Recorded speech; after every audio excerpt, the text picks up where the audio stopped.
If I were the devil,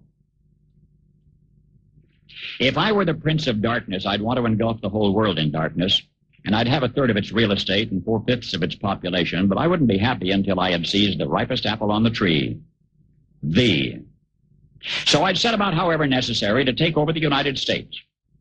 I'd subvert the churches first. I'd begin with a campaign of whispers. With the wisdom of a serpent, I would whisper to you as I whispered to Eve, do as you please. To the young, I would whisper that the Bible is a myth. I would convince them that man created God instead of the other way around. I would confide that what's bad is good and what's good is square. And the old I would teach to pray after me, Our Father, which art in Washington. And then I'd get organized. I'd educate authors in how to make lurid literature exciting so that anything else would appear dull and uninteresting. I'd threaten TV with dirtier movies and vice versa. I'd peddle narcotics to whom I could. I'd sell alcohol to ladies and gentlemen of distinction. I'd tranquilize the rest with pills.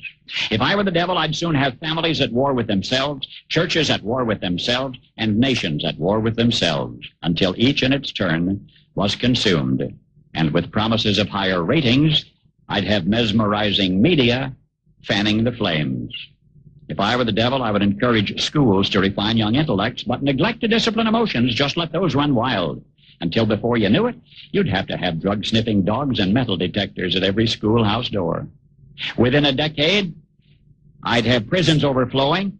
I'd have judges promoting pornography. Soon I could evict God from the courthouse, then from the schoolhouse, and then from the houses of Congress. And in his own churches, I would substitute psychology for religion and deify science. I would lure priests and pastors into misusing boys and girls and church money. If I were the devil, I'd make the symbol of Easter an egg and the symbol of Christmas a bottle. If I were the devil, I'd take from those who have and give to those who wanted until I had killed the incentive of the ambitious. And what'll you bet? I couldn't get whole states to promote gambling as the way to get rich. I would caution against extremes in hard work, in patriotism, in moral conduct. I would convince the young that marriage is old-fashioned, that swinging is more fun, that what you see on TV is the way to be. And thus I could undress you in public, and I could lure you into bed with diseases for which there is no cure. In other words, if I were the devil, I'd just keep right on doing what he's doing. Paul Harvey,